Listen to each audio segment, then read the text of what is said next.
É como se fosse um pesadelo, tu de olhos fechados, tu não conseguia se mover, mas tu sabia que tu tinha que viver, tu tinha que lutar.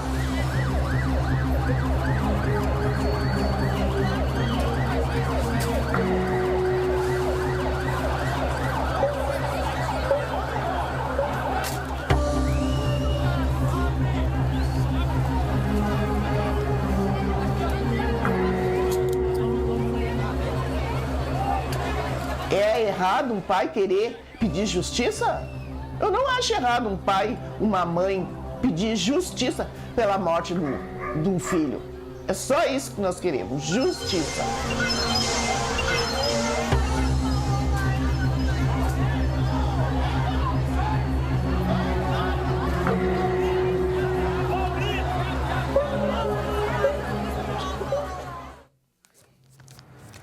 Bom dia, Rio Grande do Sul. Quase 9 anos de espera. E começou em Porto Alegre o julgamento da Boate Kiss. Promete ser um dos maiores da história gaúcha. A partir de hoje será decidido o futuro dos ex-sócios da boate, Elisandro Spor e Mauro Hoffman, e dos ex-integrantes da banda Gurizada Fandangueira, Marcelo de Jesus dos Santos e Luciano Bonilha Leão, acusados de homicídio pelas 242 mortes e 636 tentativas de homicídio no incêndio em 2013. Nós estamos com as nossas equipes acompanhando tudo no Fórum Central de Porto Alegre. Nós temos imagens do Luciano Bonilha dos Santos Leão chegando a esse julgamento. Ele extremamente chocado, muito emocionado, chegou a ser chamado de assassino, respondeu e teve que receber atendimento, inclusive atendimento médico, devido ao estado de choque. Eu repito, é um momento histórico por tudo que envolve essa tragédia da Boate Kiss. Quase 9 anos depois, pais inconformados, muitas perguntas a serem respondidas. Por quê? Quem são os responsáveis? Seriam só estes os responsáveis? Houve negligência? Eu não sou assassino, cara! Tá aí a reação do Luciano Bonilha Leão, chegando amparado pelos seus advogados de defesa ao Fórum Central de Porto Alegre. Neste momento, 11 horas e 33 minutos, hoje pela manhã foram escolhidos os jurados, os 7, de uma ampla lista que começou em 150, foi reduzida, e os 7 jurados definidos, então, eles vão decidir o futuro destes 4 réus e nós vamos explicar todo esse processo para você, tudo o que vai acontecer. Lembrando sempre que após o Rio Grande, nós teremos a partir de hoje uma série de lives. Nós temos imagens ao vivo deste momento do tribunal, tudo o que está acontecendo lá, as manifestações. Repito, é recém o começo de um julgamento histórico, o julgamento da Boate Kiss. Como eu falava anteriormente, a gente também vai acompanhar através do SBT News, a sua fonte segura de informação, sempre com lives logo depois do SBT Rio Grande. E hoje nós começamos com este assunto, com esta live, a tragédia da Boate Kiss. Mas não é o único destaque de hoje do SBT Rio Grande. Vamos a mais um. Torcedores do Grêmio presos por invadir o campo da Arena. Quem chega com esse destaque é o Lucas Abate. Bom dia, Lucas. Bom dia, Glauco, e a todos que nos acompanham. Mais criminosos do que torcedores. 7 pessoas envolvidas na confusão logo após o jogo do Grêmio entre o Palmeiras foram presas hoje pela Polícia Civil. E mais do que a confusão causada lá no final de outubro, Glauco, essas pessoas planejavam causar outros tumultos no próximo jogo do Grêmio. Daqui a pouco eu volto com os detalhes dessa operação. E aquela velha discussão, né? Tá escrito ali na frase, ó, torcedores. Torcedores, entre aspas. Que torcedores são esses, hein? Afinal de contas, que torcedores são esses? Já já mais detalhes, então, com o Lucas Abate. E na redação, o destaque do Guilherme é sobre um violento assalto que aconteceu na Serra Gaúcha. Bom dia, Guilherme. Bom dia, Glauco. Bom dia, Lucas. Bom dia para todos os que nos acompanham, em especial também para a nossa equipe que está lá no Foro Central. Glauco, esse caso de Caxias, imagina só a cena. Tarde de terça-feira, um idoso está em casa em um dos bairros de Caxias, uma região supostamente tranquila, quando é abordado por 3 criminosos dentro da própria residência, imobilizado, atacado e um terceiro ainda faz a limpa dentro da casa. Esse destaque a gente vai explorar hoje, vai explicar tudo o que aconteceu nessa ocorrência aí lá de Caxias do Sul, na Serra. Pois é, e eu até fiquei olhando as imagens, olha a facilidade com que este trio entrou na casa e fez tudo, conforme informações, em menos de 2 minutos. Gente, tá virando rotina, infelizmente. Bom, tudo isso a gente vai abordar a partir de agora. Lembrando que o SBT Rio Grande, a sua companhia na hora do almoço, já está no ar.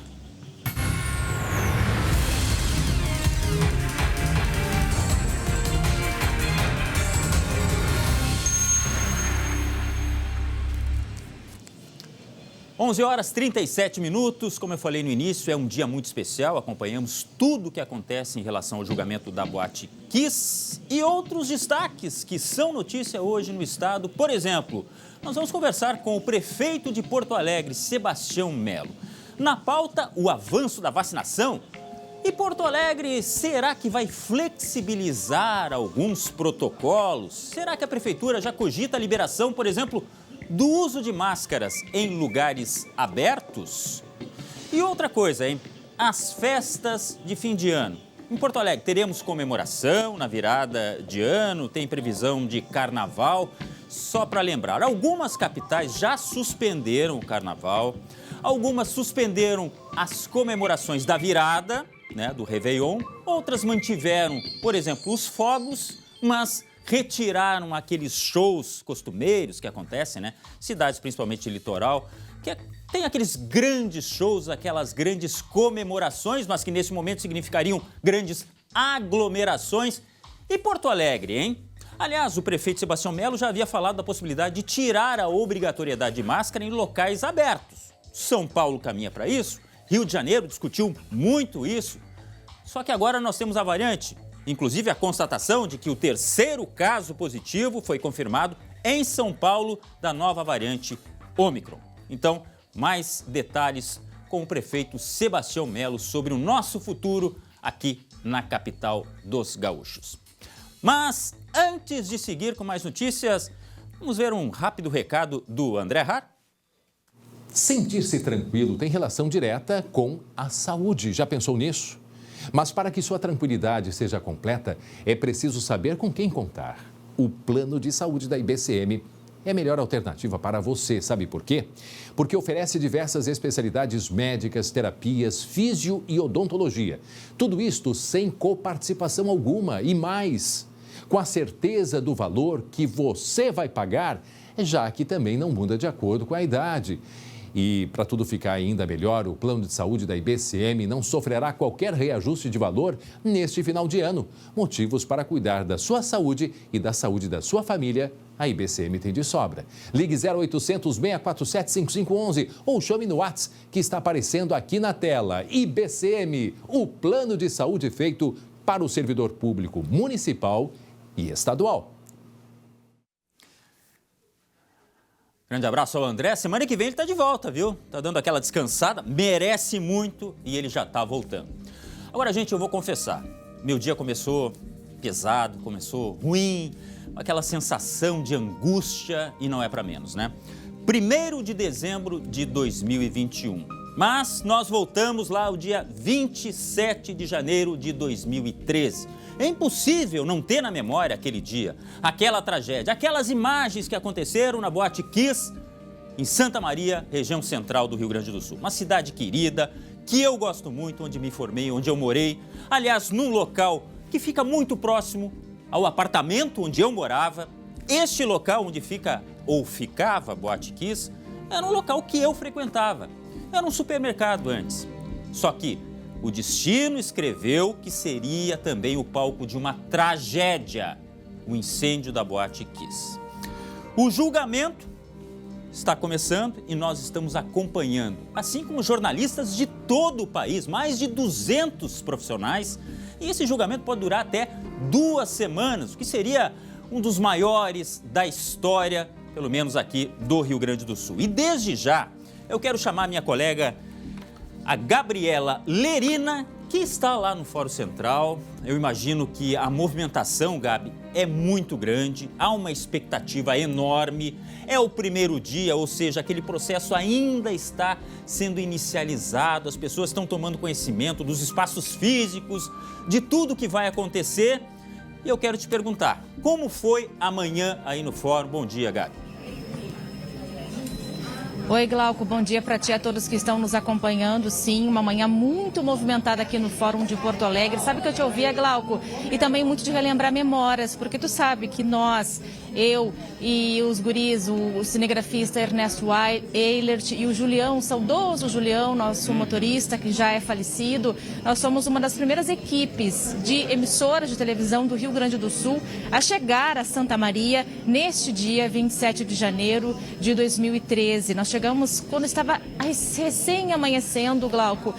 E a gente viu, eu vivenciei, nós vimos cenas horrorosas, cenas muito tristes, Glauco, das famílias recebendo os nomes das pessoas, daqueles jovens, a maioria era jovem, a gente sabe disso, daquelas 242 vítimas que não tiveram condições, não resistiram a este incêndio na boate. Então hoje, Glauco, claro que tem essa questão da gente ter que informar e trazer as informações a todos que estão nos acompanhando, mas também tenho que te dizer que é um momento de relembrar, de remexer em memórias, né? Imagina só como estão também os parentes das vítimas nesse momento.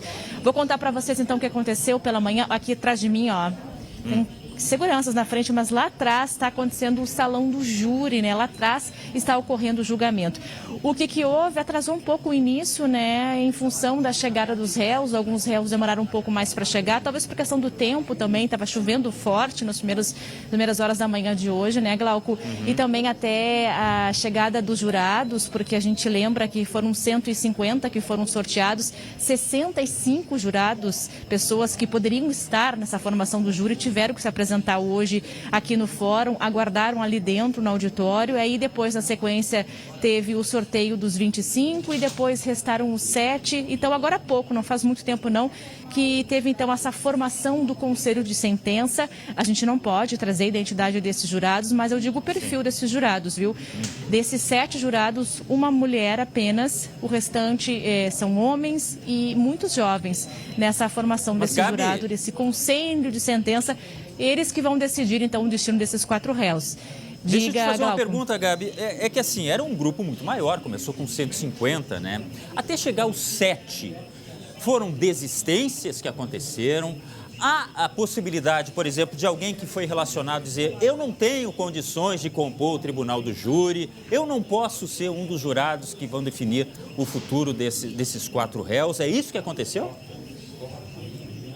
Aconteceu sim, Glauco. Quando estava se formando ainda o júri, teve a primeira pessoa, o primeiro homem que foi sorteado e que foi aceito, porque esse nome passa por uma escolha ali ao vivo mesmo, ali entre as defesas e também pelo Ministério Público, que é a acusação, e aí você tem que concordar ou não com aquele nome. E aí, então, quando tinha a primeira pessoa que concordou durante ainda a escolha dos outros jurados, este primeiro homem disse que não tinha condições, chamou ali as pessoas que estavam coordenando o júri e disse: olha, não tenho condições de permanecer, eu não quero, tenho problemas domésticos.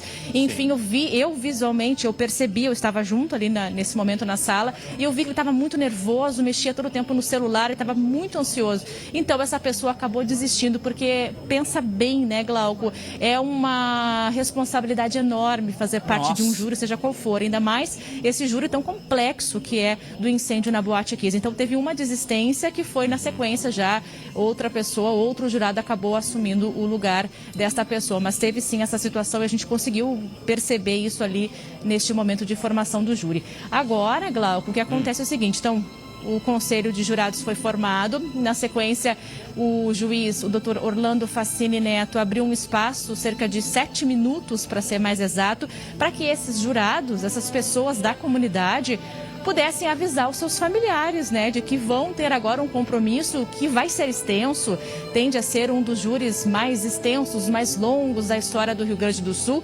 Pode entrar 10, pode entrar 14, 15 dias, e esses jurados têm toda aquela situação de que precisam estar incomunicáveis. Então, isolados, eles vão ficar sendo acompanhados por oficiais de justiça, vão ficar confinados praticamente dentro de um hotel depois que saem aqui do fórum.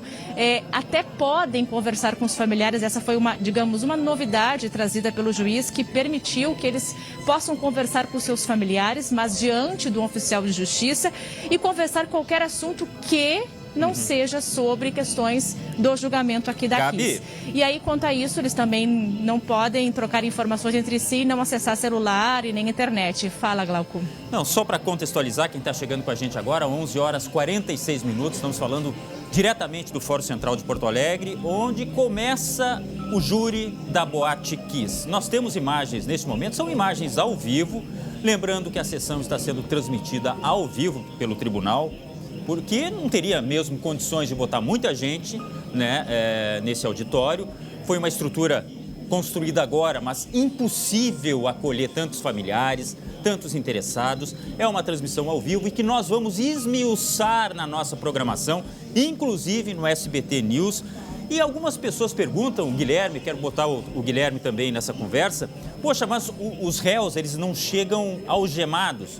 Não, os réus, eles não estavam presos, né? Eles estavam em liberdade, eles podem sair do julgamento, logicamente, que presos, mas não é a situação neste momento. Eles estavam respondendo em liberdade, esperando justamente o julgamento, que, aliás, já foi transferido. A data teria que ser lá em 2020, mas o processo se arrastou, houve a pandemia, houve mudanças, e agora a gente está vendo a chegada de um dos réus, né, Guilherme? Exatamente. E Gabi, eu queria que você desse uma descrição daquele momento ali, na chegada, essa manifestação popular e também a manifestação do réu, né? O Bonilha, quando chegou, extremamente chocado, emocionado, enfim. Né, Guilherme? É uma imagem que realmente, ó. Olha aí. Ele chorando. Foi um dos que mais falou nesse tempo todo aí, né, Glauco? Foi um dos réus que mais teve participação, que deu entrevistas, foi um dos que mais se manifestou durante esse tempo todo. E a Gabi pode nos contextualizar, essa imagem aí, ela foi capturada pelo nosso cinegrafista, o Jairo Cristofari, que estava lá no fórum junto com o Lucas Abate, justamente o momento em que o Luciano, ele se manifesta, depois de ter sido chamado de assassino, ele responde, ele revida essa... Sim. Logicamente, é uma imagem que toca, mas eu acredito que não, não possa ser algo que vá ser levado em conta, logicamente, no julgamento, porque todas as provas, tudo que está no inquérito estão naqueles volumes, grandes volumes daquele processo lá, mas logicamente que nós temos que registrar, é um momento importante a chegada deste réu aí, Gabi. Isso, Glauco, olha só, então, só repetindo essa situação, ele não foi chamado de assassino, ele mesmo que gritou que ele não era assassino, foi uma própria... Isso, ele que fez um desabafo, digamos assim, quando começou a entrar aqui na porta do fórum, viu toda essa movimentação de imprensa, inclusive eu conversei com ele agora há pouco, não tem 5 minutos que eu conversei com ele ali, Glauco, perguntei o que tinha acontecido e ele me disse exatamente isso. A gente teve acesso nesse momento de intervalo ali que o juiz permitiu para que os jurados pudessem avisar as famílias. Eu consegui chegar até o Bonilha e perguntei, mas o que houve? Por que aconteceu contigo naquele exato momento? Ele disse que ficou muito emocionado, ficou muito nervoso e aí gritou, precisava gritar, dizer que ele não era assassino e me disse que teve uma crise de pressão alta, que chegou a ter 22 de pressão.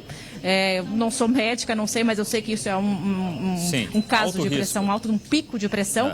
E isso, ele precisou daí e ficou sendo atendido aqui pelo posto médico que tem aqui no Fórum de Porto Alegre, aqui no Fórum Central. Ficou por um tempo ali, cerca de 20 minutos, e inclusive até iniciou a sessão sem a presença dele. Ele chegou no meio da sessão ali e acabou sentando junto aos advogados. Então foi esse caso que aconteceu. Agora uma outra situação também, viu?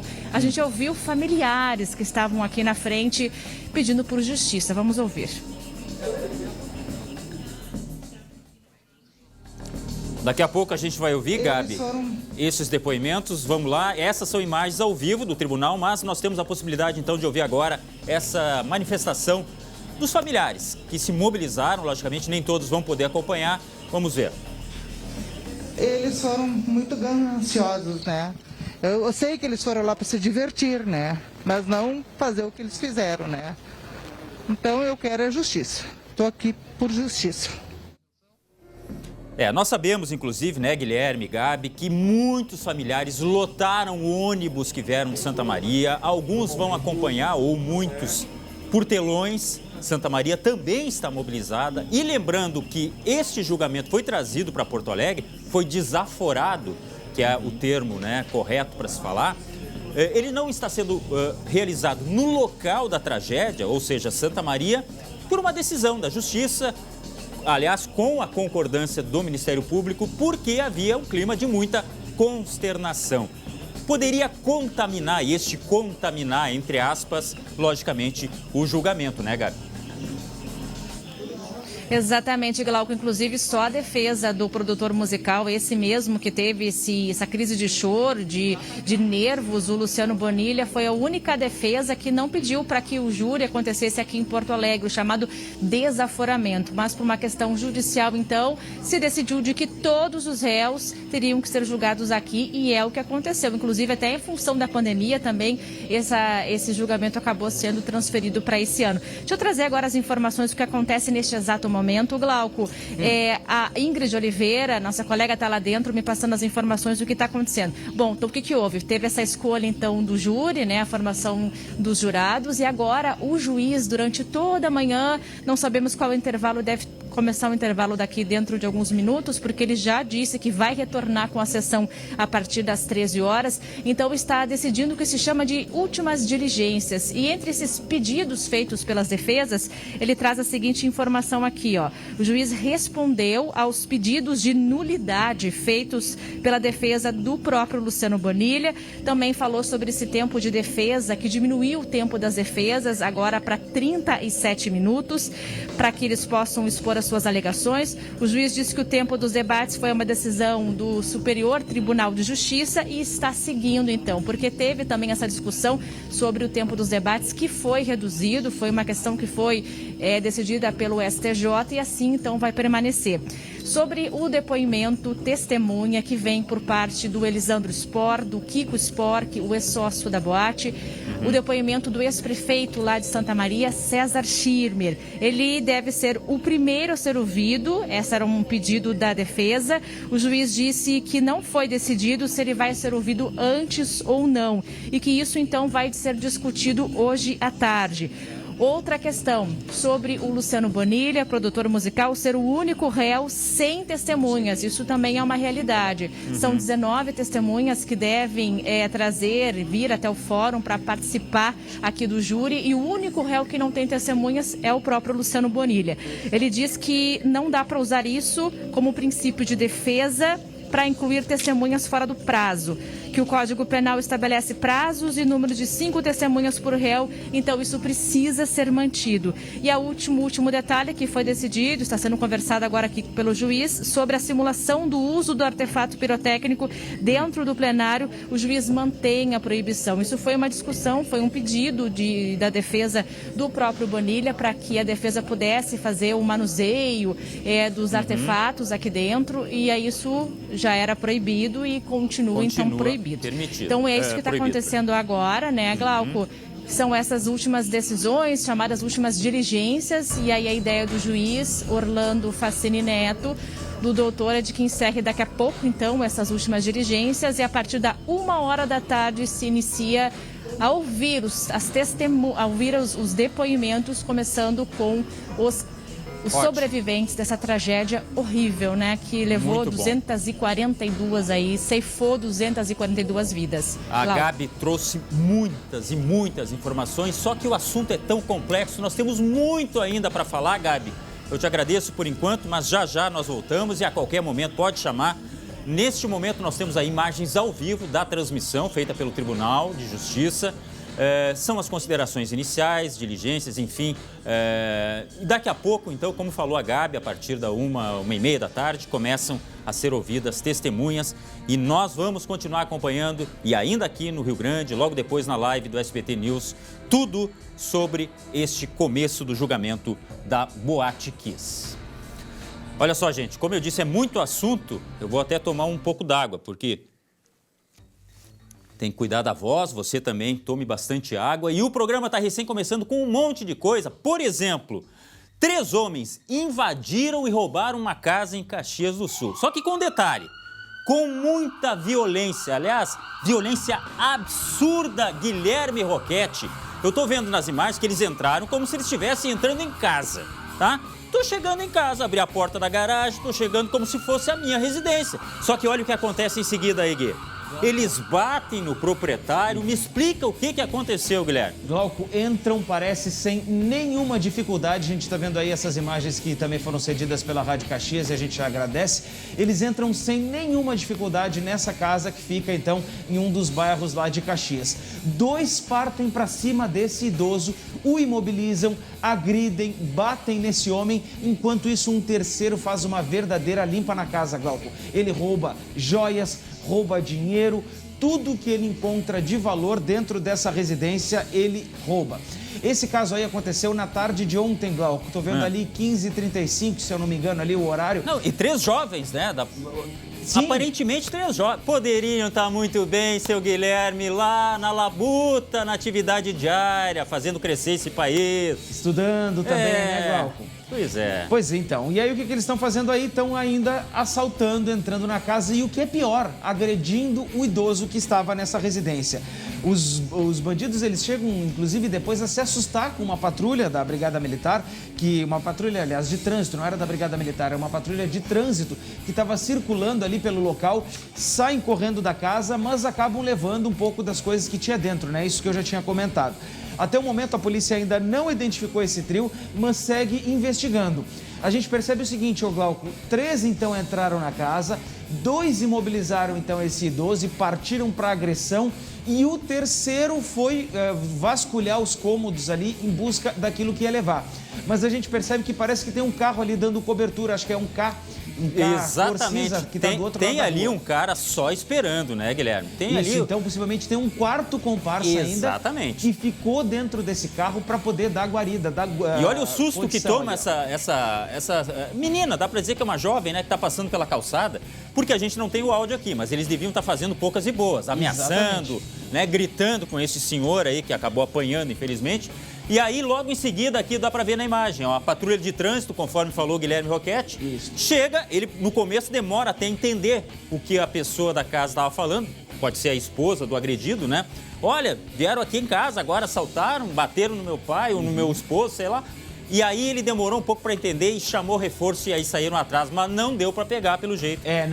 Ainda não foram presos, a polícia já deve estar com as identificações, inclusive já deve estar de olho nesse grupo aí. E também nesse carro que aparece, possivelmente, né, e eu estou dizendo possivelmente porque isso ainda não está comprovado, mas possivelmente estão dando guarida, né, dando condições ali para que eles pudessem fazer a fuga.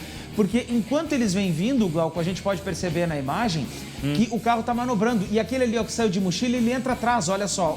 Já tinha gente dentro do carro, o motorista deu a ré para preparar para arrancar, mas agora nessa imagem aí, ó, ele vai andar um pouquinho para trás, olha só. Agora, andou um pouquinho para trás, ou seja, já era possivelmente alguém que estava dentro desse carro se preparando para poder, no momento em que os assaltantes saíssem de dentro, já poder levar eles embora. Só que eles não contavam justamente com essa patrulha de trânsito lá de Caxias que chegou de moto, estava pelo local e aí assustou esse grupo. Tanto que um sai correndo pela esquina, só um aparece entrando no carro e depois eles devem ir embora. Agora, Guilherme, é o seguinte, ó, pela facilidade com que eles entraram, pela dinâmica, o carro estacionado, o cara colocou ali de forma a ficar de frente para o local para receber aquele ladrão que estava saindo naquele momento.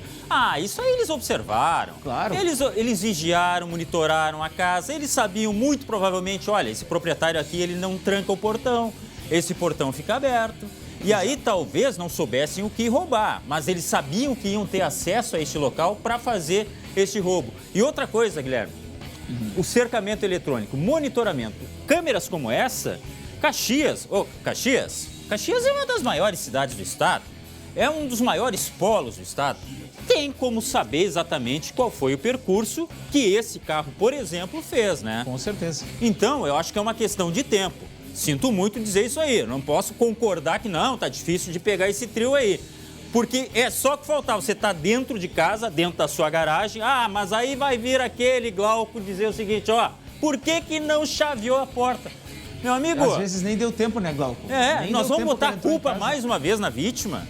Talvez a falta de prudência seja algo que a gente tenha que reforçar a todo momento. Sim, mas pelo amor de Deus, a culpa aqui é do criminoso. Os caras estavam na espera, estavam na espreita para justamente cometer este roubo. E outra, batendo contra este senhor. Um absurdo. É uma covardia absurda justamente esse tipo de atitude, porque assim, ainda deixa a pessoa ferida em casa, a pessoa fica machucada, atordoada e a pessoa inclusive perde a capacidade, inclusive, Glauco, depois de até buscar por socorro, porque a gente percebe o seguinte, a polícia, né, o guarda de trânsito, que na verdade era quem estava ali, chega perto, mas daqui a pouco a pessoa está tão atordoada que não consegue explicar na hora exatamente aquilo que aconteceu.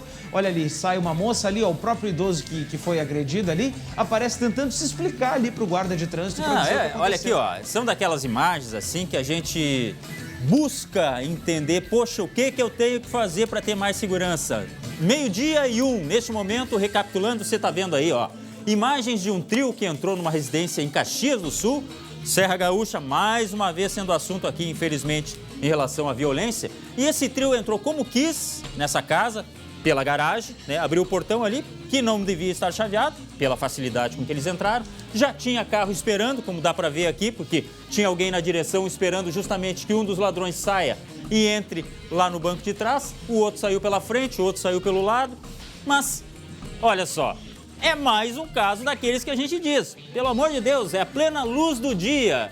15h35, é isso? Isso. 13h35, se é que dá para confiar no horário. Mas, uma coisa é certa, tem sol. É a luz do dia. O que mais que essas famílias têm que fazer? Esperamos, né, Guilherme, que agora a polícia consiga localizar. Eles levaram joias, que a gente sabe, né? Pertences pessoais, dinheiro, enfim. E outra, não teria durado 2 minutos, ou algo em torno de 2 minutos, né, Guilherme? Isso aí. Foi cerca de 2 minutos que eles levaram para entrar na casa, imobilizar o idoso, agredir esse senhor, enquanto um deles vasculhou a casa, pegou tudo que podia dentro desse tempo curto e saiu. E aí se assustou, né? Os 3 se assustaram ali com a presença desse guarda de trânsito que apareceu logo em seguida. Que barbaridade. Agora, dá pra gente imaginar realmente que se trata aí de 4 pessoas, porque o carro que sai tinha mais alguém ali dentro. Eu consigo até perceber alguma característica ali, olha, parece que é um carro com engate para reboque aí, se puder ajudar na polícia. Tem como achar, tem como achar. Esperamos que achem e olha, boa sorte para essa família, tomara que não tenha acontecido nada demais. Muito obrigado, Guilherme, por enquanto. E olha só, break news. Atenção, olha, vem uma informação aqui. Eu sempre quis dizer isso aí. Olha o que está na tela aí, ó. Breaking news, informação que chega agora. O tweet do prefeito Sebastião Melo. Diante da incerteza sobre a nova variante do coronavírus, a Ômicron, definimos pelo cancelamento da festa de Réveillon na Orla do Guaíba, junto à usina do gasômetro. É uma medida de cautela em um cenário impreciso quanto à dimensão e ao potencial de gravidade. Portanto, a definição agora, divulgada oficialmente pelo prefeito Sebastião Melo, de que não teremos a festa de Réveillon na Orla do Guaíba. E você que acompanhou o início da nossa edição, eu falei aqui que nós vamos conversar, né, ao vivo com o prefeito Sebastião Melo, e este seria justamente um dos assuntos, porque algumas capitais já disseram que não terão a festa de Réveillon e agora, então, Porto Alegre se posicionando. Mas não era a nossa única dúvida. Tem a questão das máscaras. A vacinação está progredindo? Sim, senhor, mas a ameaça, ela continua. E as variantes são prova disso. Então, daqui a pouco a gente conversa mais com o prefeito Sebastião Melo. Afinal de contas, cancelar a festa? Legal. Mas liberar máscara? Será que é legal? Bom, e o carnaval, hein? Carnaval. Tá, carnaval online, o Luciano, que é o nosso diretor ali, carnaval online não pode, Luciano? O Ziriguidum lá, internet, não? Bom, já nós falamos mais sobre isso. 12h05, 12h05. Você que está aí nos acompanhando, muito obrigado. Lembrando que nós estamos acompanhando também o primeiro dia de julgamento da Boate Kiss. A qualquer momento, mais informações. E agora, após o Ministério Público descobrir um esquema de cartel de combustíveis, que são preços combinados, né, pelos donos dos postos, Lucas Abate, deixa eu falar com ele, tem gravações que comprovam como era feito este acerto.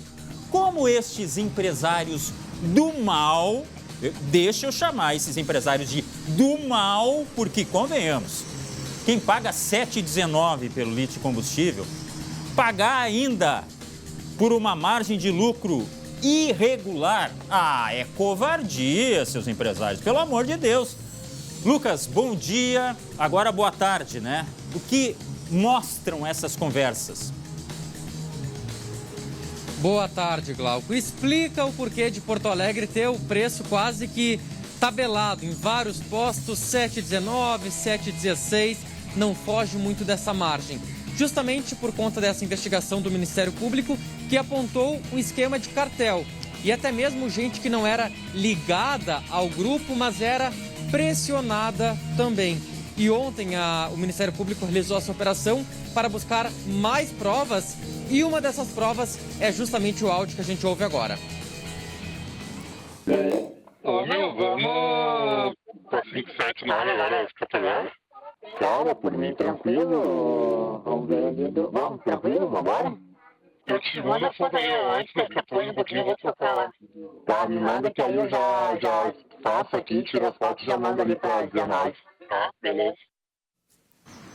Gente, meio-dia, 7 minutos, é isso?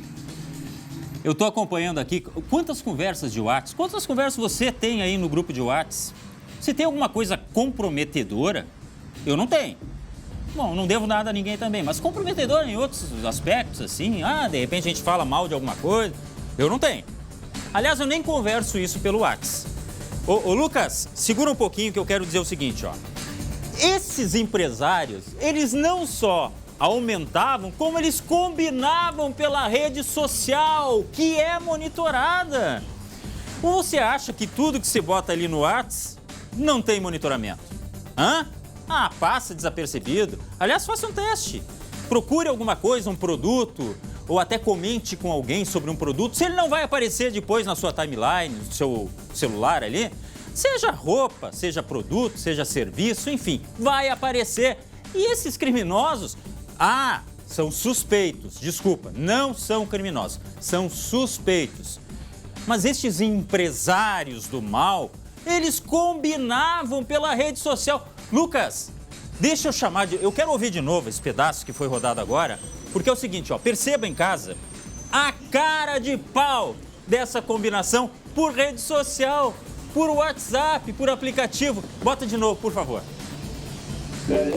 Ô meu, vamos pra 5,7 na hora agora, fica pegando. Calma, por mim, tranquilo. Vamos ver, vamos, tranquilo, vambora? Eu te mando a foto aí antes, né, que eu tô indo um pouquinho, eu vou trocar lá. Tá, me manda que aí eu já faço aqui, tiro as fotos e já mando ali pra dizer mais. Tá, beleza. Não. Luciano, vou te falar um negócio aqui, o Guilherme Roquette, o Guilherme tá muito chato, não dá pra aguentar. Nem isso. Só um pouquinho que eu acho que eu mandei. Não mandei. Mandou nem aqui, ó. Isso eu falo, Mandou até porque o Guilherme mim. não é chato. Mas é só para dar um exemplo da cara de pau desses empresários. Lucas, os caras combinavam até com o horário. E outra que a gente mostrou ontem, tinha gente que, batia a foto, mais uma vez o celular entrando em ação, para mandar para provar. Olha, o preço foi aumentado conforme a nossa assembleia, a nossa combinação, Lucas. Ô Glauco, e olha só, na conversa, 5,79, quanto tempo faz isso? Faz bastante tempo que a bomba não baixa dos R$6. Ou seja, o que demonstra isso? Que é um esquema já antigo, é há mais tempo, não é coisa de agora que um aumento atrás do outro que fez o preço chegar a 7,19 ou até mais do que isso em Porto Alegre. Não, é coisa lá do início do ano, se não de antes. Então é isso que o Ministério Público está investigando a partir de agora. Apreender os celulares, vai analisar tudo isso, contas bancárias, para ver desde quando e quantas pessoas estavam envolvidas nesse esquema. A gente pode ouvir agora, tem um outro áudio, um segundo áudio que foi interceptado pela investigação. Olha só, o pessoal vai às 2 horas para 7h30, vamos? Chega às 7h30? 7h30 na bomba, né, cabeça? Tá, vambora então. Não tá 2 horas. Tá, mas de resolve, fica tudo... Mas eu tô fazendo porque vai me embora. Então nós pensando que sim. Tá? Vai todo mundo. 2 horas, 7h30. Um abraço, tchau. Vai vir tomar um café. Mimi, Teresópolis. Ô, Glauco.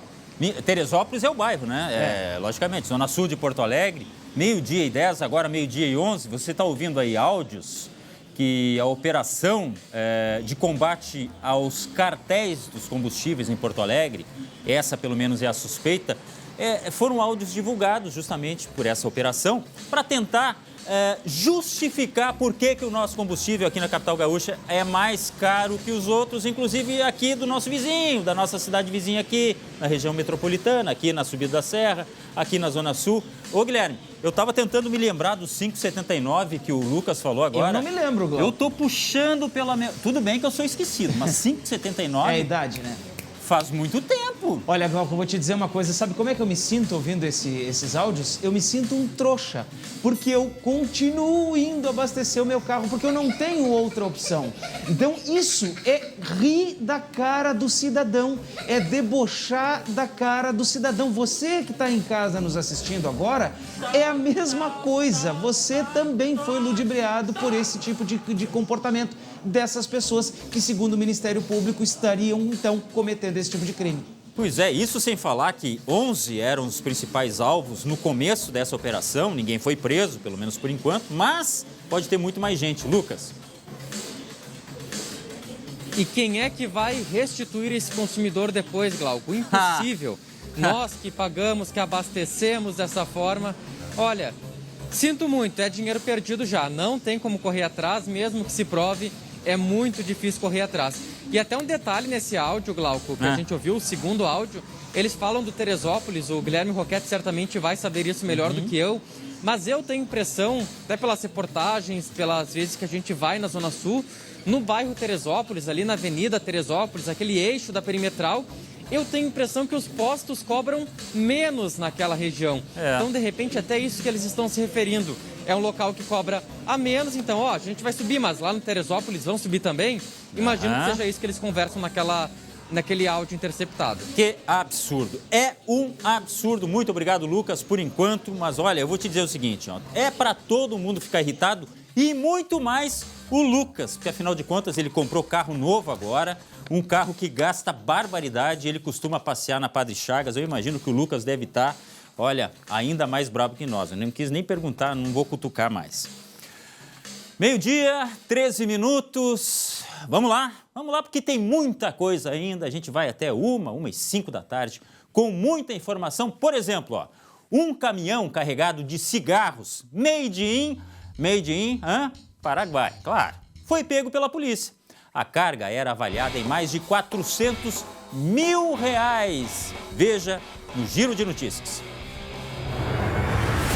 75 mil maços de cigarros contrabandeados eram transportados no caminhão, que era roubado. O motorista também usava placas falsas. Durante a abordagem na BR-116 em São Leopoldo, ele tentou escapar dos policiais. Abandonou o caminhão, fugiu para dentro de um matagal e não foi mais localizado. A carga poderia gerar um lucro de quase R$400 mil para os criminosos. Em Santiago, uma mulher de 29 anos foi presa por tráfico de drogas. Com ela foram encontradas buchas de cocaína, balança de precisão, dinheiro, telefones celulares, um cheque e uma faca com resquícios de droga, utilizada para fracionar os entorpecentes. Ela foi encaminhada ao presídio. Olha só, lembrando sempre que nós estamos acompanhando o primeiro dia de julgamento da Boate Kiss. A informação que nos chega agora é que este julgamento está no intervalo. A partir da 1h10 da tarde, vão ser retomadas as atividades desse julgamento, mas nós temos ainda muitas coisas para falar em relação ao que aconteceu já neste período da manhã, escolha de jurados. Enfim, daqui a pouco a gente traz mais detalhes e sempre lembrando, depois do Rio Grande, uma live no SBT News para falar tudo sobre o julgamento da Boate Kiss. Vamos lá então, seguindo com informações, presas 3 pessoas que estavam apedrejando veículos na BR-448. Você lembra que nós aqui no Rio Grande falamos tanto de casos, olha, eu não gosto muito de brincar com esse assunto, porque eu lembro que houve uma tragédia, inclusive, não na 448, mas na entrada de Porto Alegre, né? de uma moça, de uma mulher que morreu atingida justamente por uma pedra tirada de cima do viaduto. Ela foi atingida e acabou não resistindo. É um assunto que a gente toca a todo momento porque as ameaças não param. São motoristas que reclamam que entram pela 448, que entram pela Castelo Branco e que são atingidos por pedradas. E agora tem essa informação aí de que o trio foi preso depois de cometer essas façanhas. Guilherme Roquette, diz pra gente. Eles atingiram pelo menos dois caminhões que estavam transitando na BR-448. E olha, nessas alturas do campeonato eu chego a te dizer assim, se fosse um carro pequeno, talvez o estrago seria muito maior e a gente poderia ter um resultado fatal como aquele que a gente viu ali. Assim que a polícia foi avisada dessa situação que estava acontecendo ali na 448, já começou logo as buscas e encontrou esse trio na margem da rodovia. Por sorte, ninguém ficou ferido. Um homem de 38 anos, ele foi identificado justamente por esses motoristas que foram atingidos pela pedrada. E tu viu ali, Glauco, que uma das pedras, olha aí essa imagem, atingiu o lado direito do para-brisa, por pouco não quebrou esse vidro aí, porque realmente é um vidro muito forte. Esses três, então, como eu disse, foram atingidos por foram reconhecidos pelo motorista. Um deles, uma desses três, era uma mulher que estava foragida. Os três já têm antecedentes aí, Glauco, por receptação, porte de arma, furto, roubo. E eles falaram que sim, teriam, então, eles falaram o seguinte, que eles não estavam jogando as pedras, ao contrário, mas também não deram mais nenhuma informação, não explicaram o que eles estavam fazendo lá, não explicaram o que estavam fazendo na rodovia, ou seja, acabaram aí sendo recolhidos e detidos pela polícia porque foram, então, identificados pelo motorista. Não, ô Guilherme, olha aqui, deixa eu entender um pouco. Os três admitiram, eles estavam atirando pedras, tem um homem de 38 anos, tem uma mulher que, inclusive, já tem histórico. Não explicaram por que estavam fazendo. Gente, eu fico pensando aqui, que falta de ter o que fazer. E falta de se envolver com alguma coisa, de trabalhar, de ser útil, porque vai atirar pedra ali em quem está passando. E outra, como o Guilherme falou, é um caminhão. Esse para-brisa aqui, bota aí na imagem pra gente, esse para-brisa é extremamente reforçado e bateu aqui no lado do carona. Se de repente, como disse o Gui, é uma pedra maior, atinge quem tá ali. Claro. Assim como aconteceu no caso daquela morte, que nós tanto lamentamos, que justamente caiu no banco do carona onde estava essa mulher. Que a polícia consiga seguir procurando esses irresponsáveis, que eu imagino que não são só esses três aí, né? Tem muito mais gente. E que a concessionária continue ajudando, porque agora, Guilherme, nós temos um monitoramento, inclusive foi anunciado pela CCR, né? Câmeras de monitoramento para pegar esses... Faz nada, né, Glauco? Sei lá, esses faz nada que estão aí na rua, né? Só posso falar isso aí, porque quem atira pedra nos outros e não está trabalhando, porque poderia estar trabalhando, né? Claro. Quer causar ali lesão, porque não vai atirar pedra, vai parar só o carro. Pode lesionar, pode causar o homicídio, que foi o que aconteceu. E muitas vezes está comprovado, o motorista para, vou ver o que acontece, e aí ele é assaltado. Agora, muita gente já não cai nessa conversa. Fui atingido, vou adiante. Fazer o quê? É a perda material, mas não vai correr o risco de perder a vida ali. Bom, e fora isso, né, Glauco, ainda o prejuízo, né? Porque esse para-brisa aí deve custar aí 2, 3 mil reais. Se é o do meu Uno 97 ali, por 300 pila até a gente resolve. Mas mesmo assim, 300 pila já pesa no bolso, né? Sem dúvida nenhuma. Muito obrigado, Gui, que continua então esta procura, esta caça incessante a esses irresponsáveis. Bom, a gente falou há pouco que o prefeito de Porto Alegre, Sebastião Melo, divulgou através do Twitter que o Réveillon aqui na orla da capital está cancelado. Não teremos a festa de Réveillon, a exemplo, aliás, do que acontece com outras capitais que já anunciaram também que não terão. Algumas preferiram o espetáculo de fogos, mas sem a festa, sem shows, enfim. E nós vamos conversar agora, ao vivo, com o prefeito de Porto Alegre, Sebastião Melo. Muito obrigado, prefeito, pela sua participação, porque, afinal de contas, neste momento em que nós temos as informações da variante, estamos chegando ao final do ano, estamos com o avanço da vacinação, muita gente tende a achar, não, agora eu posso, só que nem tudo pode. Prefeito, essa sua decisão de cancelar o Réveillon, a festa, digamos assim, né? Só a festa na Orla do Guaíba, se deve ao quê? A variante, a questão de que as pessoas não se comportam. Boa tarde mais uma vez. Bom, Glauco, primeiro, sempre muito honroso estar contigo, com os telespectadores. De ontem para hoje, nós tivemos várias reuniões envolvendo aqui Secretaria do Covid, Saúde, Vigilância, e hoje chamei para uma reunião final aquele que é o concessionário da área ali, e é onde nós tínhamos uma parceria para fazer o Réveillon. Bom, vocês acompanharam desde cedo, né, quando assumi a prefeitura, né, que nós lutamos muito para imunizar nossa cidade, e hoje somos uma das cidades mais imunizadas contra a Covid. E com isso nós reabrimos a cidade com responsabilidade, com distanciamento, com uso de máscaras, e fez com que a cidade pudesse voltar a dar a oportunidade a milhares de pessoas que perderam os seus empregos, as empresas que fecharam, e também a nossa solidariedade sempre às famílias que perderam seus entes queridos. Bom, e a gente estava muito entusiasmado, né, para fazer o Réveillon, porque o Réveillon dá virada de 249 para 250 anos.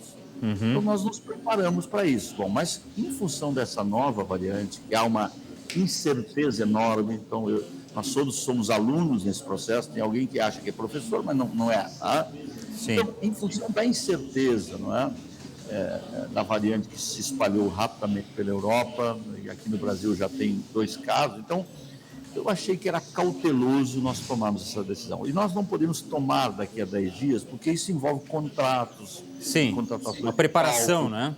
De artistas. Então, assim, nós não tínhamos como, então, entrar com medo. Então, no primeiro dia do mês de dezembro, eu disse, bom, eu vou anunciar logo, chamei todo mundo. A decisão está tomada, a cidade continua funcionando normalmente, mas não terá um evento patrocinado pela prefeitura, não? Agora, Guilherme, antes de passar a bola, só para... Essa decisão, ela está lastreada, primeiro, pela saúde, né? Então, em nome da saúde, nós vamos fazer isso para salvar vidas, e em nome também da cidade continuar funcionando, porque daqui a um pouco você poderia ter um retrocesso, não? Sim. Agora, deixa eu continuar nessa levada, Guilherme, já passo a bola aí. Só sobre a questão das máscaras, prefeito, porque a gente já teve a sua manifestação defendendo, por exemplo, a flexibilização do uso da máscara, principalmente no que diz respeito ao espaço aberto, né? O senhor agora, diante dessa realidade, da variante, o senhor mudou alguma coisa de ideia ou permanece com essa ideia de tentar flexibilizar? Bom, é importante informar que o seguinte, existe a chamada hierarquia das leis, né? Sim. Lei federal pode mais que a estadual e lei estadual pode mais do que o município. Então, o município não tem competência. Eu tenho uma posição sobre isso, que é a mesma. Eu acho que nos espaços livres, tá? Nós já não deveríamos mais ter máscara. E vou dizer por que disso. Hoje nós temos eventos em Porto Alegre com 1.000 pessoas, com 2.000 pessoas. Bom, você vê lá. Então, um evento, a pessoa está lá sentada. Ou então, quando ele está sentado, ele está bebendo, está conversando, e quando ele levanta para ir no banheiro, bom, ele tem que botar máscara. Bom, aí ele saiu daquele evento que estava com 1.000 pessoas e vai para a rua, ele tem que botar máscara. Tem alguma coisa incoerente nisso. Não?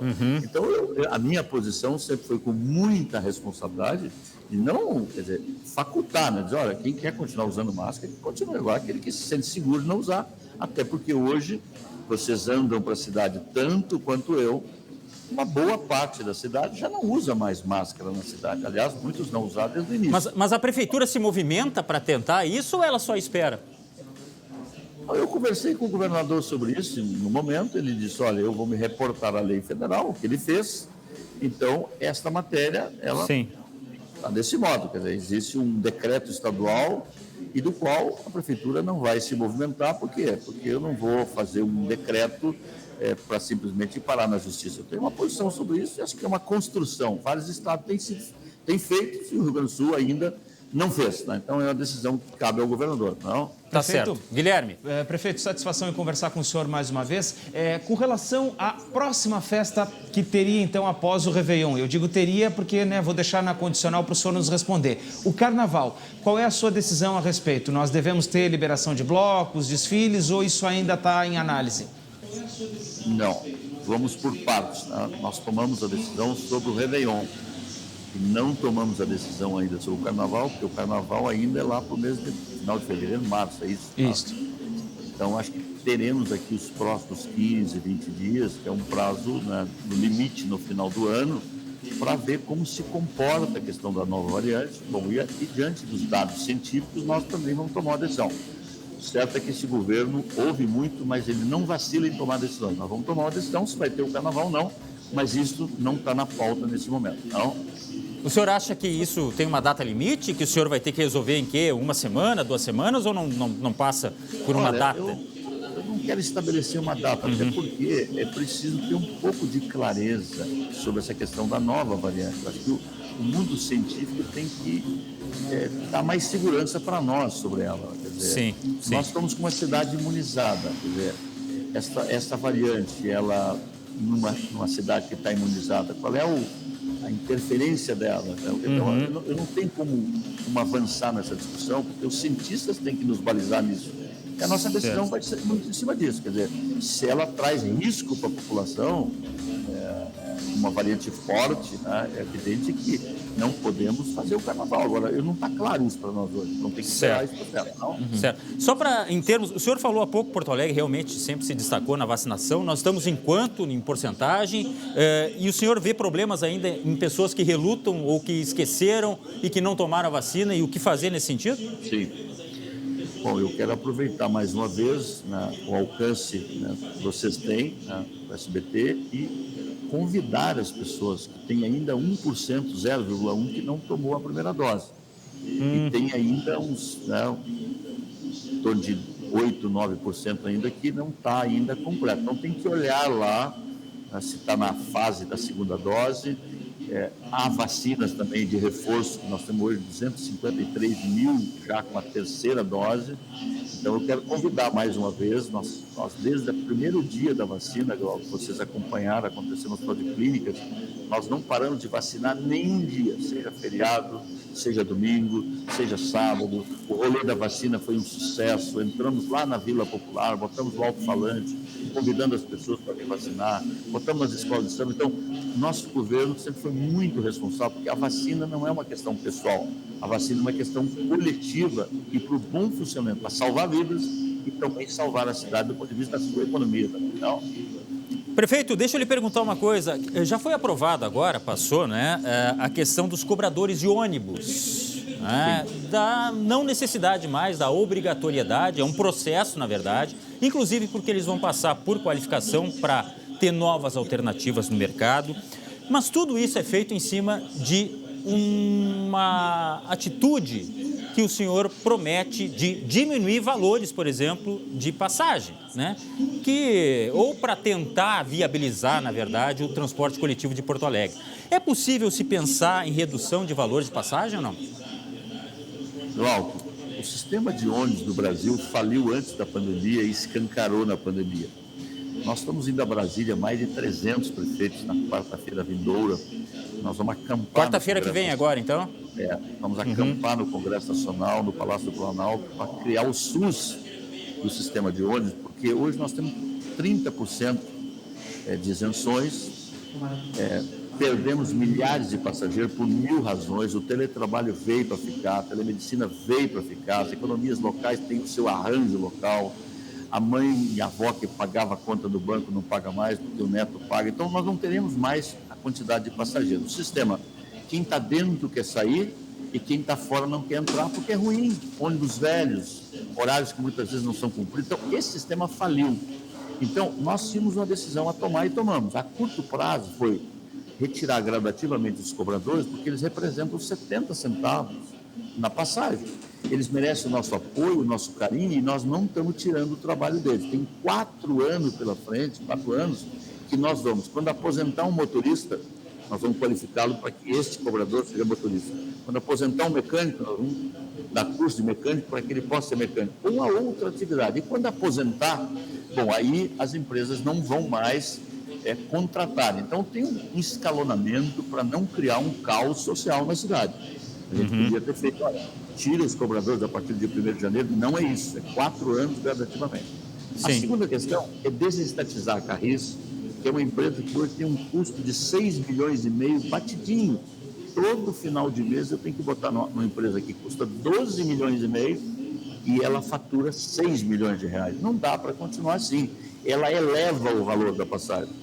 E terceiro, você tem a questão das isenções, que a gente acabou passando lá o processo e que a prefeitura vai botar dinheiro público para financiar os alunos de baixíssima renda. Nosso teto de botar dinheiro é de 25 milhões. Bom, então o aluno de baixa renda do ensino fundamental não vai pagar passagem a partir da implementação dessa lei. Ele pagava 50%. E o ensino técnico e secundário, ele também, aí ele pagava 50%, vai pagar 25%. Então são dois ganhos importantes, mas isso não resolve. Então não dá para dizer para o cidadão que vai baixar a passagem. Por quê? Porque o valor técnico da passagem que chegou na minha mesa para assinar, lá por maio, era 5,20. Eu botei 4,80 e estou botando dinheiro público. Nós botamos 27 milhões até agora, 28 milhões, vamos botar mais 6 milhões no sistema privado e já botamos 45 milhões na Carris. Eu estou falando aqui de mais de 70 milhões. Prefeito. Então não dá para dizer que essas medidas por si só, porque se eu tivesse que botar a passagem hoje era 5,20. Então, Sim. Guilherme, por favor. Não, a minha pergunta para o prefeito é com relação à Carris, porque a Carris ela tem ônibus da marca Volvo que eles andam 800 metros e gastam 1 litro de óleo diesel. Ou seja, eles não andam 1 quilômetro para cada litro que eles consomem. É óbvio que não foi o senhor que comprou, né, prefeito? Mas a Carris também não está pagando hoje pela gestão, de certa forma, não a mais adequada que foi feita ao longo do tempo? Bom, eu acho que essa matéria dá um seminário e eu tenho 1 minuto para te responder. A verdade é o seguinte, primeiro, é papel da prefeitura ter uma empresa pública de ônibus? Não é papel. Isso é um papel que tem que ser feito pelo privado. Por que ela é mais cara, o quilômetro é mais caro? Porque ela compra pela lei 8666, então o diesel dela é mais caro, a peça é mais cara, ela tem funcionários em excessos que não deveria ter. Vai lá na garagem da Carris e vê quantos mecânicos tem, a frota que ela tem, e vai no privado para ver quantos mecânicos tem. Existe um excesso na atividade meio de pessoas que também não estão na ponta, que é ser motorista e ser cobrador e estar na mecânica. Então, é um excesso ao longo do tempo. O serviço público, ele pode ser prestado por um parceiro privado, muitas vezes com qualidade. Eu vejo aqui a questão da saúde em Porto Alegre. Hoje nós temos dezenas de, por exemplo, postos de saúde de assistência básica que é feito pela Santa Casa, pelo Divina Providência, pelo São Lucas, pelo Vila Nova, e que tem um atendimento maravilhoso. Então, nós queremos privatizar a Carris para poder ajudar a baratear a nossa passagem. E esse dinheiro que estão botando na Carris hoje, eu até topo, quem sabe, de botar no sistema. Porque eu vou botar no sistema. Hoje está para viabilizar, 45 milhões que eu estou botando na Carris é para transportar 22,8%. Quer dizer, então, 78% do transporte não está com a Carris, mas a maioria do dinheiro que eu estou botando na Carris. Então, tem uma equação errada, ou ela vai a leilão e tem comprador, ou nós liquidamos linha por linha. Então, tá certo, então. É claro que a gente gostaria de conversar muitos outros assuntos, mas o prefeito já disse, daria um seminário só a questão do transporte. Nós não queremos também atrasar o almoço do prefeito. Muito obrigado por enquanto. Só confirmando, prefeito. É uma exceção, porque a regra aqui é não almoçar na prefeitura. Então, a regra, então, tá bom, prefeito. Cuidado com a saúde, prefeito. Cuidado com a saúde. Só resgatando que o prefeito Sebastião Melo confirmou o cancelamento do show do Réveillon em Porto Alegre. Nós estamos, então, aguardando sobre essa definição do carnaval. Muito obrigado, prefeito, mais uma vez, pela sua participação. Agora são meio-dia e 34. Olha só, daqui a pouco tem mais informações sobre o julgamento da Boate Kiss. Acabamos de receber mais uma comunicação lá da Gabriela Lerina, que está no Fórum Central, acompanhando tudo de perto ali. Então, já nós falamos mais a respeito deste julgamento histórico que começou hoje e pode durar até 15 dias, um dos maiores da história do Rio Grande do Sul.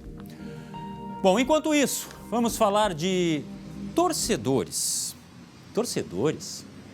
Olha, eu tenho dificuldade para falar que são torcedores, porque eles simplesmente invadiram o gramado da arena, invadiram o estacionamento, a gente está vendo aí, são câmeras de segurança da Arena do Grêmio, no dia em que tudo aconteceu.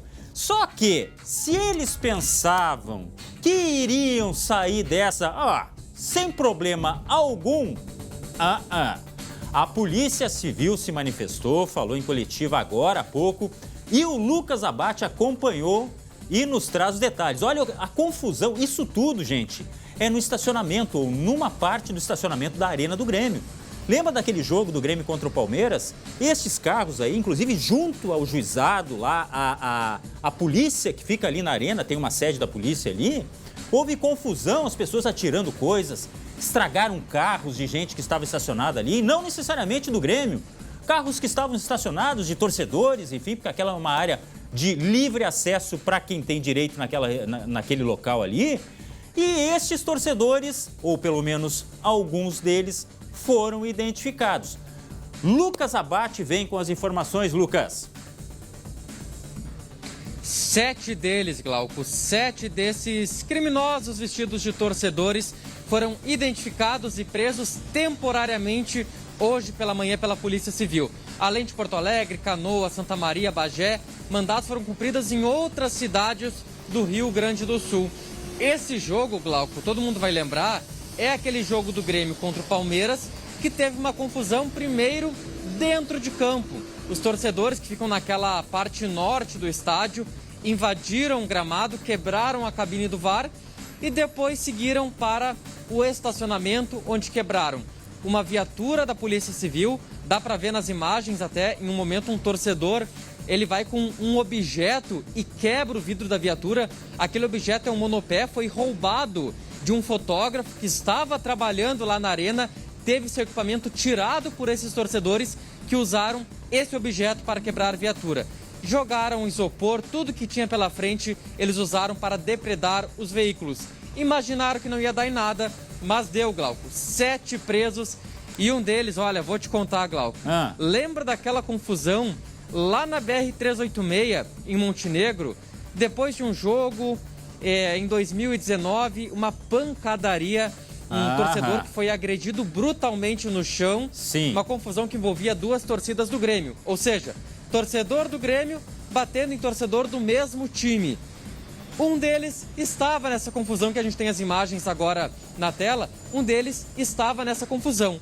Ou seja, já respondia por tentativa de homicídio, estava na rua, estava frequentando o estádio e fez mais uma confusão agora. Só que além desses 7, outros tantos torcedores são investigados e a gente pode ouvir agora um trecho da delegada Laura Lopes. Em torno de 60 torcedores invadiram o estacionamento e ocasionaram danos nas viaturas da Polícia Civil e 2 do Poder Judiciário e outros veículos particulares. Quebraram, atiraram garrafas, tudo que vinha pela frente eles atiravam. Hoje, então, nós demos cumprimento aí em 4 cidades de 7 mandados de busca e apreensão e 7 prisões temporárias. 12h38, a gente está falando aqui dos anjinhos. Anjinhos, só que não, porque pelo que dá para conferir aí e pelo que a polícia está apurando, é gente que vai para brigar, não vai para torcer não. E a gente está vendo aí aquelas imagens lamentáveis, Lucas, da invasão do campo. Eu tive colegas, nós tivemos, né, colegas da imprensa. O Lucas falou agora, fotógrafo que teve equipamento roubado. Gente, eles quebraram o carro da polícia. Sim, para-brisa da viatura da polícia que estava ali, estacionado. Eles quebraram, ou seja, eles não têm medo da polícia, eles vão ter medo de quem, hein? Só que muitos deles foram identificados, esses 7 aí, que podem levar a mais nomes e mais nomes e mais nomes e mais nomes.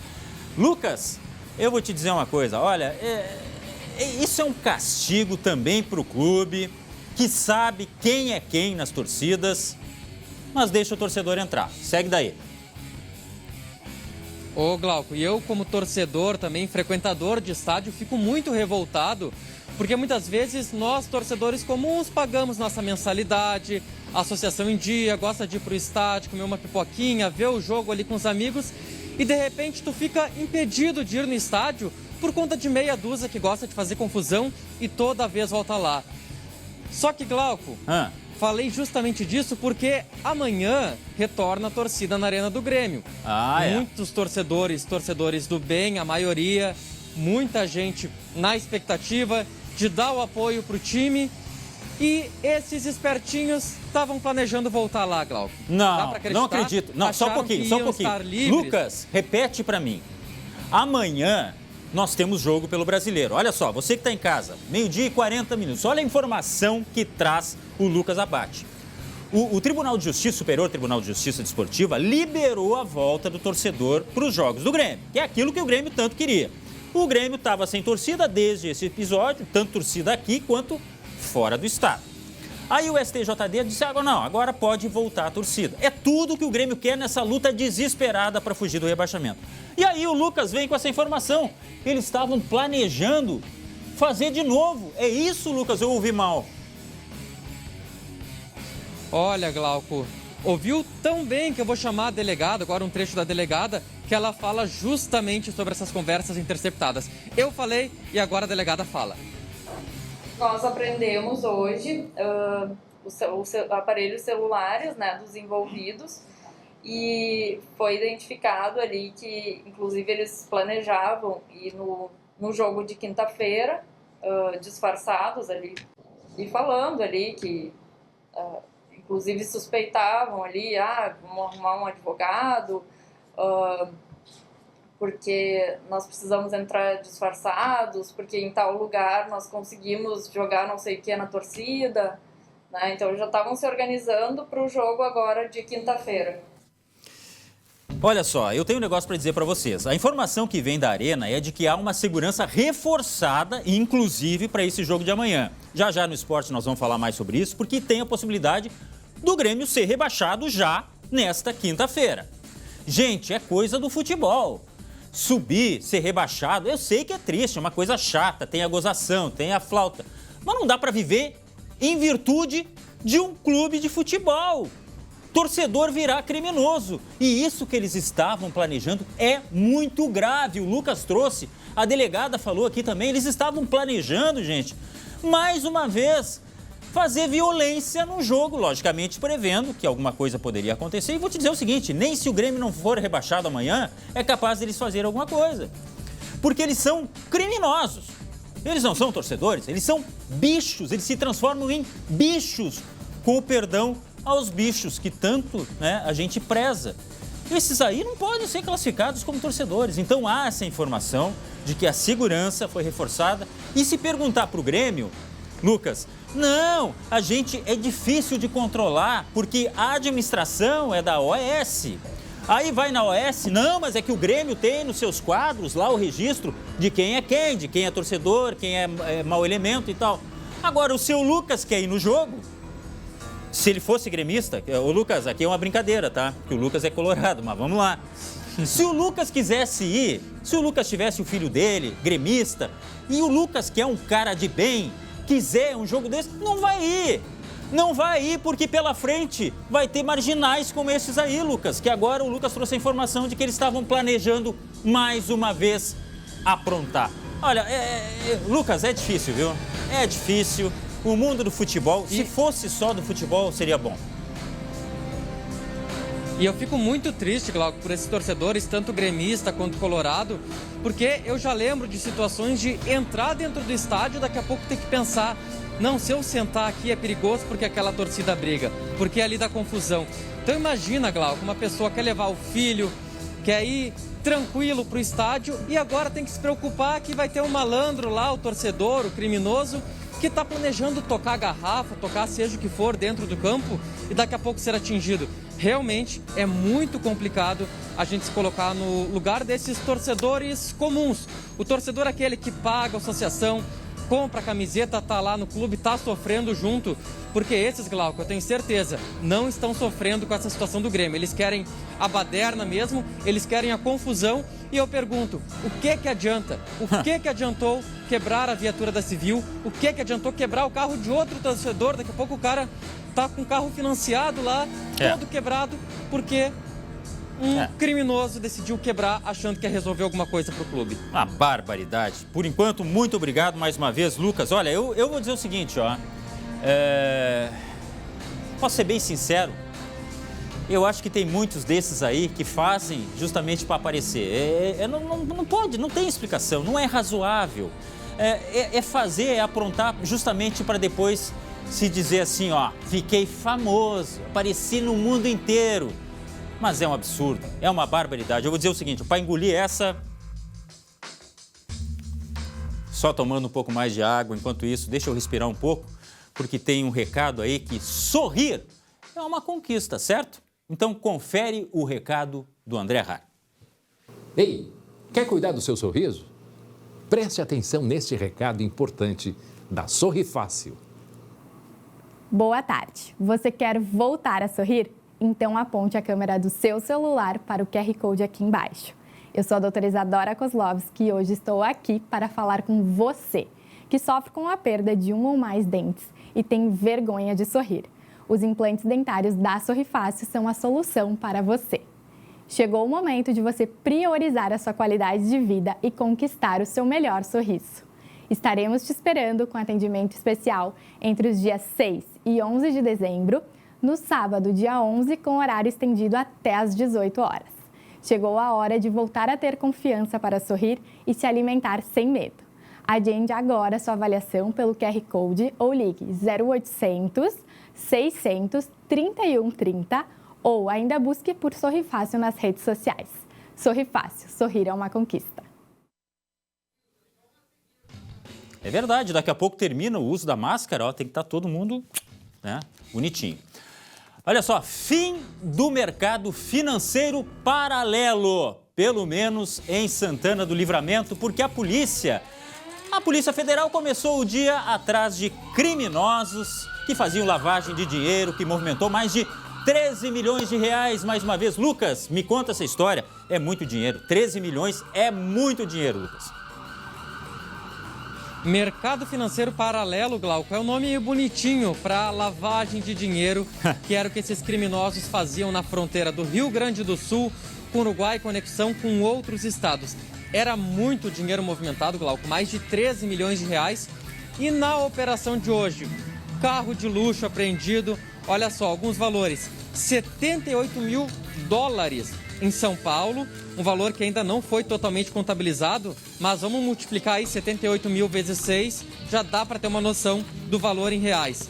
159 mil reais em Santana do Livramento e também 66 mil pesos uruguaios que também foram apreendidos. Essa conversão não vou saber fazer aqui, Glauco, eu deixo para o Guilherme Roquete, que é lá da fronteira e certamente sabe o valor do peso uruguaio.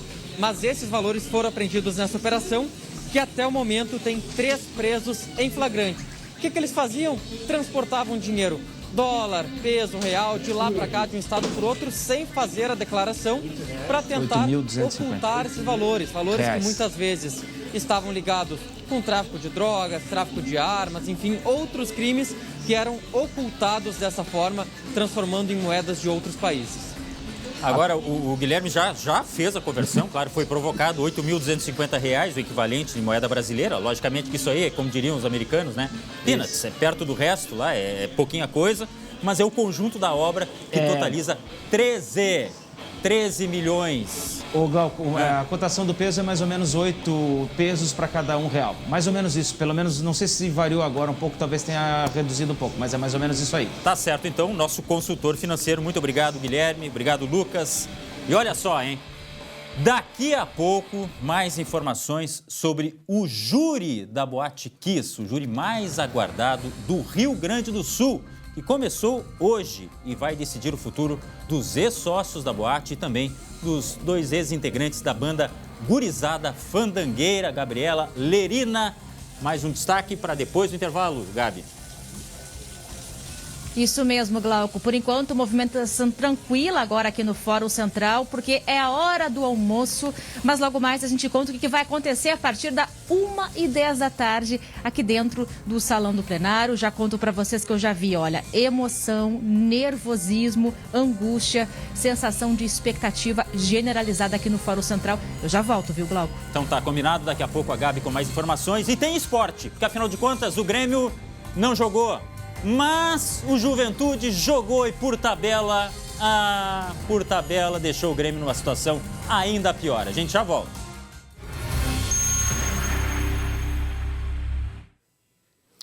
Voltamos com o SBT Rio Grande, 12h54, com o grande assunto do dia, o começo do julgamento da Boate Kiss. Hoje pela manhã, os réus chegaram ao Fórum Central de Porto Alegre. Um deles, Luciano Bonilha Leão, manifestou muita emoção, realmente estava chorando muito, teve que ser atendido. Olha a chegada dele aí. Confira a chegada dele e a manifestação dele. Eu não sou assassino, cara! Eu não sou assassino. dizendo que não é assassino. É um clima de muita tensão, logicamente. Esse promete ser um dos maiores julgamentos da história do Rio Grande do Sul. E nós estamos acompanhando aqui diretamente com os nossos repórteres no Fórum Central. Não esqueça que logo depois do SBT Rio Grande nós temos uma live no SBT News e isso vai se tornar rotina a partir de hoje, contando todos os passos, os detalhes, traduzindo, explicando para você como funciona este julgamento em que 242 pessoas morreram e 636 ficaram feridas, dá para dizer assim, na alma, fisicamente, famílias que ficaram chocadas e abaladas com esta tragédia de 2013 em Santa Maria. E nós estamos com a repórter Gabriela Lerina, lá no Fórum Central, que está acompanhando. Durante toda a manhã viu a movimentação por aí. A gente sabe que neste momento há um intervalo, né, Gabi? Mas faz um resumo para a gente de tudo que aconteceu. Nós vimos o Bonilha chegando agora. Muita emoção, muito nervosismo, muita tensão. Eu imagino que não seja um fato isolado. Este clima ainda vai permanecer por um bom tempo no julgamento, né, Gabi? É verdade, viu, Glauco? É porque, na verdade, né, Glauco, já são quase 9 anos. Agora, 27 de janeiro de 2022, fecha 9 anos dessa tragédia da Boate Kiss. Então, foi um julgamento muito esperado, não só pelos familiares, até mesmo pelos réus, que querem logo saber qual vai ser a decisão de seus futuros. Nesse caso, a gente viu aí, de forma externada, o sentimento do réu Luciano Bonilha Leão, produtor musical. Eu conversei com ele logo depois que teve um outro intervalo aqui dentro do julgamento, perguntando para ele o que tinha acontecido. E aí ele me disse que tinha ficado muito nervoso, que estava muito ansioso, que tinha passado um filme na cabeça dele, porque há 9 anos ele ouve que ele é assassino e foi o momento de explosão dele quando ele se viu ali em frente à porta do fórum e aí foi a hora que ele resolveu botar para fora o que ele estava sentindo. Inclusive, sobre isso, eu conversei com o advogado de defesa dele, o doutor Jean Severo. Vamos ouvir rapidinho o que ele disse agora há pouco aqui na saída para o intervalo. Vamos ouvir, roda aí. Vamos agora começar a instrução do processo. O doutor está analisando algumas situações e à tarde começa realmente o júri. A gente tem que arguir algumas nulidades, né, que a gente acha que não são corretas, mas o magistrado já decidiu sobre isso, é matéria vencida, agora vamos para o plenário. Qual é a situação do Luciano agora? O Luciano chegou aqui e já passou mal, né? Teve uma crise. Agora ele está um pouco melhor, já está medicado e vamos para o júri. 12h57, portanto, a Gabriela Lerina conseguiu ouvir aí algumas partes envolvidas, né? Neste caso, o advogado de defesa, do Luciano. Gabi, com você aí. Pois é, Glauco. Então, assim, a nossa grande expectativa quando a gente chegou aqui no julgamento era conseguir fazer o acesso dos réus chegando aqui no Fórum Central.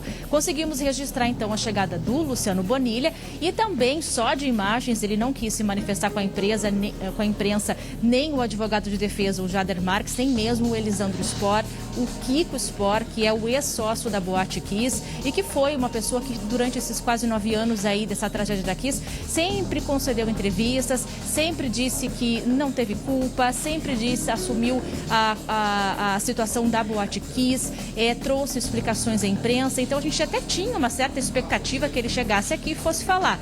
Não quis falar com a imprensa, passou reto, digamos assim. Agora na saída do intervalo também novamente passou por mim. Eu perguntei para ele: Elisandro, você quer falar? Doutor Jader, vocês querem se manifestar? Ele disse não, e saiu então rapidamente aqui para esta pausa para o almoço. Bom, outro réu que também nós não conseguimos fazer o registro da entrada foi o Mauro Hoffman, que também é o ex-sócio da Boate Kiss, que nesses quase 9 anos também se manteve muito retirado. Aliás, foi o único dos réus que nunca se manifestou com a imprensa, nunca trouxe os seus apontamentos. Temos informações de que ele, inclusive, até nem vive mais aqui no Rio Grande do Sul. Então, a gente também não conseguiu registrar a chegada dele, só dentro ali no salão do júri. O que aconteceu, então, hoje pela manhã, rapidamente, né, Glauco, fazendo um resumo, o juiz que está presidindo, comandando o julgamento, o doutor Orlando Facini Neto, fez aquelas chamadas últimas diligências, trouxe alguns questionamentos que os advogados tinham pedido a ele durante a semana para decidir aqui. E uma dessas decisões foi, por exemplo, não excluir a maquete digital que vai ser utilizada pela acusação, que é o Ministério Público, que vai conseguir utilizar essa maquete digital, que é o quê? Um tour pela Boate Kiss durante o julgamento. Por exemplo, se um jurado tiver uma dúvida ou se alguém quiser se manifestar para dizer que gostaria de circular dentro da Boate Kiss, isso será possível através dessa utilização dessa maquete digital, que vai ser utilizada virtualmente. Essa maquete, ela traz detalhes de como a Kiss estava exatamente lá em 27 de janeiro de 2013. Essas informações são do Instituto Geral de Perícias do Distrito Federal. Então, eles trouxeram essas informações, escolheram as informações e refizeram. Então, montaram novamente exatamente como estava a Boate Kiss. Esse foi um pedido da defesa do Elisandro Spor para que isso não fosse utilizado, porque, de acordo com o Dr. Jader Marques, não são as mesmas medidas, não há diferenças das medidas exatas da casa noturna. Então, esse foi um pedido em que o juiz não aceitou, portanto, essa maquete digital vai poder ser utilizada, esse tour virtual pela Kiss pode ser utilizado pela acusação, que são os promotores do Ministério Público. Gabi. Outras diligências, a formação, então, dos jurados, do corpo de jurados. 7 jurados foram escolhidos. Fala, Glauco. Não, só para lembrar também, eu não sei se você ia tocar nesse assunto, eu estive aí no fórum, acredito que você também já deva ter visto isso, né? Muitas provas estão lá no depósito do fórum. São restos de esponja, são comandas, até crachás, né, e pulseiras da área VIP. São materiais que tanto defesa quanto acusação podem fazer uso neste momento de julgamento. Não necessariamente vão fazer uso ou vão fazer uso de tudo isso, mas tudo serve como possibilidade, tanto para a defesa quanto para a acusação. E reforçando a questão da utilização dos fogos, né, que a defesa pediu para demonstrar a utilização desses fogos que foram usados lá dentro da boate, mas o juiz não aceitou, né, Gabi? Isso é verdade, viu, Glauco? Esse foi um pedido que foi negado, então, pelo juiz. Esse pedido para fazer os fogos de artifício, demonstração até mesmo na área externa, no estacionamento, foi um pedido do advogado de defesa, do Dr. Jean Severo, que nós vimos agora a entrevista dele. Ele é o advogado do Luciano Bonilha Leão. Bom, as famílias estão chegando neste exato momento, as famílias, parentes das vítimas estão chegando aqui no fórum. Já vi, inclusive, algumas pessoas passando, um pouquinho antes da gente entrar ao vivo aqui, se dirigindo ali para o salão do júri, porque, né, temos que lembrar, temos um momento ainda de pandemia, né, Glauco? Então, o número de pessoas, a plateia foi reduzida aqui, são 124 lugares dentro da plateia. Quase a metade é destinada para os parentes das vítimas. E eles podem fazer aquele processo de rodízio, ou seja, de repente um familiar assiste hoje o julgamento, à tarde outro familiar, é possível fazer esse rodízio. A expectativa é que cerca de 200 parentes das pessoas que morreram na Boate Kiss, que vieram de Santa Maria, que estão vindo aí de Santa Maria, possam acompanhar o júri. Então tem toda essa expectativa, a gente sabe que é uma questão muito forte para esses parentes, né?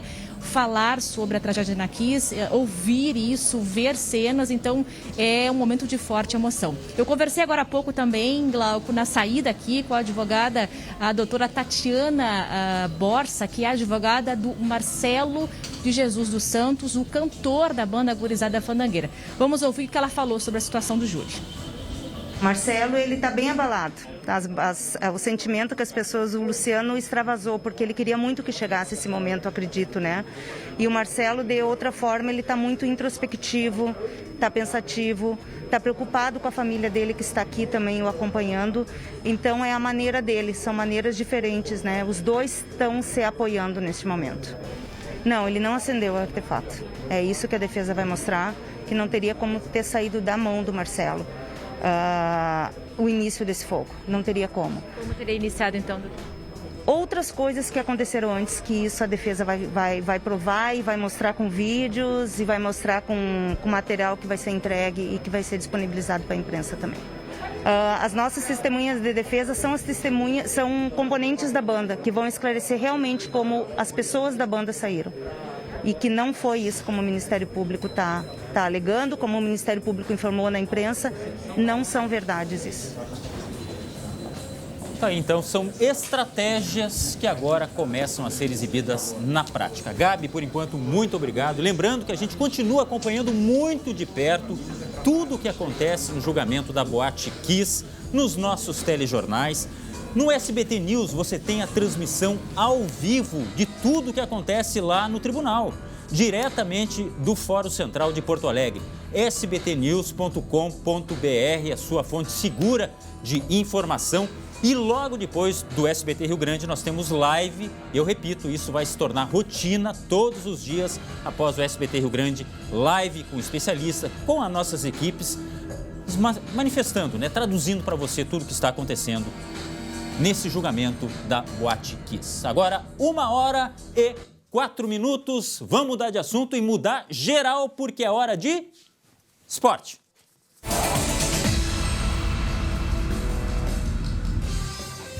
É hora de esporte e do torcedor tricolor sofrer. Sofrer mais um pouco, porque eu vou te dizer o seguinte, quando a fase é ruim, meu amigo, não é a primeira vez que eu falo isso, tá? Mas é mais uma vez. Não precisa jogar para perder. O Grêmio não jogou, mas perdeu mais um pouco de chance de permanecer na Série A do Brasileirão. A gente está vendo o gol do Ricardo Bueno, que deu a vitória ao Juventude sobre o Bragantino. O jogo foi ontem à noite no Alfredo Jaconi. E vou te contar o seguinte, o Ricardo Bueno tinha perdido um pênalti. Isso mesmo, ele tinha perdido um pênalti, mas conseguiu ainda marcar este golzinho aí chorado, bateu no pé da trave, entrou e deu a vitória ao Juventude, que pulou para fora do Z4, a zona de rebaixamento. Só que com isso, palmas, aplausos, tá bom, pro Juventude, porque pro Grêmio, meu amigo, a situação agora tá ainda pior. Eu vou te dizer o seguinte, não tá pior do que a situação daquele que tá mais embaixo, que é a Chapecoense. Esse aí já deu tchau, e do Sport, que ontem também foi rebaixado. Mas é brabo ouvir isso, quer ver? Ouve.